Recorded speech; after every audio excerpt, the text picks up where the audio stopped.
kayak travel atau ya memang ya kalau nggak banting setir kita cepet-cepet cari solusi kan nggak bisa. Bener.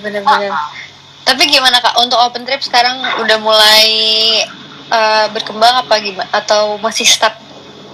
Open trip sendiri kadang ada, kadang enggak. Karena kan orang juga butuh uang ya. Iya. Butuh uang untuk bayar open trip gitu. Jadi ya kita juga nggak bisa buka open trip itu selalu tiap minggu atau tiap hari. Iya kan? Paling 2 minggu sekali, 3 minggu sekali gitu. Biasanya kalau open trip kemana tuh Kak? Macam-macam. Jogja Contohnya? bisa, Jogja ada, Semarang ada, Tulungagung Jawa Timur ada, ke Bali juga bisa, seperti itu. Kayak Banyuwangi. Yang soalnya masih deket ya kalau dari Jawa Timur ya? Masih deket, karena satu juga kita itu kadang kan terbentur dengan harga per pack. Kalau mahal juga kadang susah cari penumpangnya kan? Iya. Cari peserta maksudnya. Paling yang kayak kacang aja. Kasarannya yang kecil-kecil tapi terus kayak gitu. Paling nggak untuk operasional, untuk kru, untuk perusahaan itu masih ada sedikit-sedikit lah untuk masuk gitu. Gitu. Tapi bener sih, yang penting ya udah jalan dulu aja, dan supaya nama Aka Screen tetap kedengeran juga ya nggak sih? Harus. Iya. Gitu. Terus kalau kamu sendiri apa passionnya? Kalau aku passionnya apa? Cantik-cantik ini. Jangan ditanya seperti itu. Ini aku mau nanya dari Kang Syahid lagi nanya nih. Untuk Akas ini sumber penghasilan selain dari operasional dari mana Kak? Kelamaan jebol tabungan kan bisa bahaya Kak, katanya gitu. Oke, sebenarnya nggak 100% jebol tabungan ya. Dari awal nggak kan, udah yang terakhir ini aja gitu loh. Iya.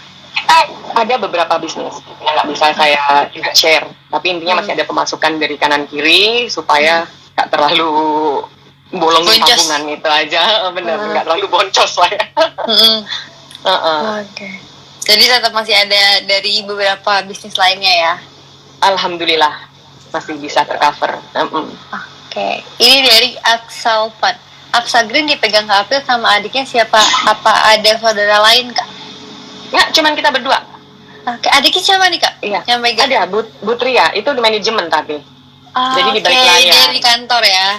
Di kantor. Jadi khusus untuk manajemen.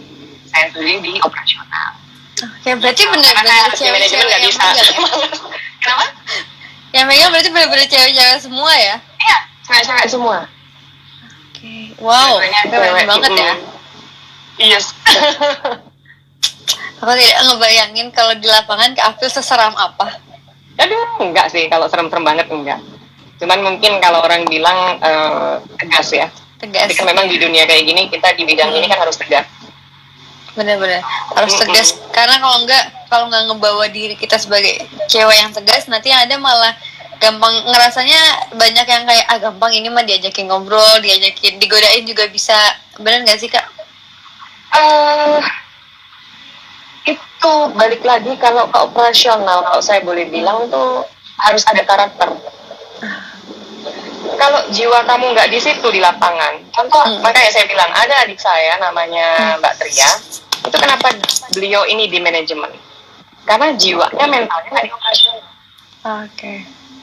Iya kan, sama halnya dengan saya. Kalau saya suruh duduk di balik meja terus, bukan jiwa saya, bukan karakter saya tipe orang yang cukup energik untuk selalu kayak gasing, kayak gasing muter kemana-mana. Nah itu kan nggak bisa ditiru. Karakter jiwa itu nggak bisa ditiru. Orang nggak ada bisa yang jiplak. Mungkin kita bisa memberikan secara teori, mencontohkan secara teori. Tapi notabene kalau kamu mau menjalani sama persis dengan orang yang mengajarkan kamu itu nggak bisa. Kamu harus jalan sesuai dengan karakter kamu, gitu loh. Iya, benar. Dan nggak bisa dipaksain. Nggak Karena bisa. dipaksain, jatuhnya kayak mungkin kalau simpelnya itu introvert sama extrovert lah ya. Betul. Simpelnya. Orang extrovert kalau misalnya disuruh menjalani kehidupan orang-orang introvert itu bakal berusaha dengan susah payah. Sedangkan kebalikannya, ya jadi memaksakan, terus jadi lebih capek dan lain-lain. Betul. Sedangkan kebalikannya introvert kalau disuruh ngobrol sama orang banyak, ketemu orang banyak, yang ada malah dia capek sendiri. Iya, betul. Ya. Jadi segala macam sesuatu itu kalau dipaksakan nggak enak. Ya, benar. Nggak enak. Ya. Gitu aja. Jadi balik-balik lagi ya sudah ada udah ada dikondisikan masing-masing gitu loh. Mana yang harus kita jalanin seperti itu. Iya. Benar-benar. Ini katanya siapa nih? Sorry, bentar aku tanya. Aksalvan. Maaf Kak, mau tanya, Kapil anak dari almarhum Bapak Karman apa cucunya? Cucu. Oh, cucunya. Oh, Pak Karman itu berarti generasi pertama. Mbah, iya. Jadi namanya Akas itu kan singkatan dari Ahmad Karman Ali sekeluarga. Oke. Itu Mbah, gitu loh. Lalu Bapak almarhum Pak Tengok itu putra dari Pak Karman. Gitu. Jadi makanya saya bilang udah generasi ketiga. Generasi ketiga ya. Bener. Ini kira-kira udah kebayang belum? Nah, nurunnya lagi ke generasi ke selanjutnya udah ada lagi apa? Doanya. Anak aja saya belum punya kan, doanya mungkin. Doanya ya. Gitu. Jadi jangan sampai berhenti di saya, jangan sampai berhenti di anak cucu kasarannya. Ya mudah-mudahan kan dengan apa ya, dunia yang makin maju, makin berkembang kan kita harus ngikutin zaman, gitu loh. Kita jalanin aja dulu semaksimal mungkin seperti apa. Yang penting jangan nyerah. Susah kalau udah nyerah. Bener. Nah, ini boleh disapa dulu dong sahabat Dream lagi nonton, ada 198 orang nih yang nonton. Waduh, ada 198. Halo semuanya. Assalamualaikum. Selamat siang.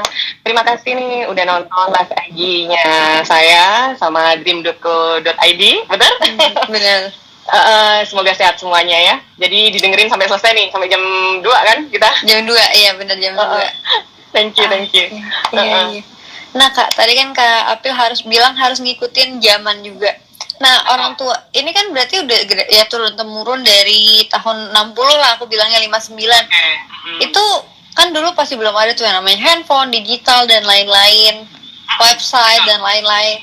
Nah sampai di generasinya Kak Apil saat ini, itu untung apakah udah ada tuh yang kayak di Instagramnya Akas Green, terus habis itu yang kayak website, gimana sih cara pengalihannya gitu? Pengalihan ke dunia sosmed atau kita menarik orang-orang lama untuk berubah lebih lebih milenial lagi ya. Kita pelan-pelan gitu loh, untuk nariknya pelan-pelan kita kasih tahu. Kadang kan juga pada waktu pengalihan ke saya sama ke adik saya aja, mereka juga ada yang orang-orang lama yang, Bu, biasanya seperti ini, biasanya seperti itu. Terus saya jelasin, Pak, Bu, kalau mengikuti biasanya saja, kita akan ketinggalan dengan zaman. Jadi saya kasih penjelasan jelas dulu supaya beliau-beliau ini paham bahwasanya setiap kita buka jendela aja, ya kan, perubahan itu terjadi. Jadi mau nggak mau kita harus mengikuti. Jadi yang biasanya itu nggak bikin maju perusahaan, tinggalkan. Tapi kalau biasanya bisa bikin untuk maju lagi, kita gali lagi, kita olah lagi, gitu loh, supaya nggak ketinggalan. Iya. Kalau perubahan yang cukup signifikan nih dari generasi 2 aja deh, biar lebih dekat, dari generasi 2 ke generasinya Kak April saat ini apa nih untuk proses menjalankan bisnisnya? Manajemen. Kalau dulu kan masih sistem manual. Jadi ngurusnya masih nulis. Jadi buku tuh berlembar-lembar. Buku tuh berlembar-lembar. Nah, ini kan juga perlu kesabaran ya, menggiring orang-orang ini supaya, apalagi kalau orang-orang lama yang udah umur segala macam, tapi masih berkontribusi bagus, itu kan kita harus banyak sabar untuk melatih gitu loh. Tapi sekarang dengan dunia kayak gini cepet banget kok, orang juga yang tua-tua juga bisa punya Facebook, punya Instagram, bisa WhatsApp gitu kan. Bener-bener.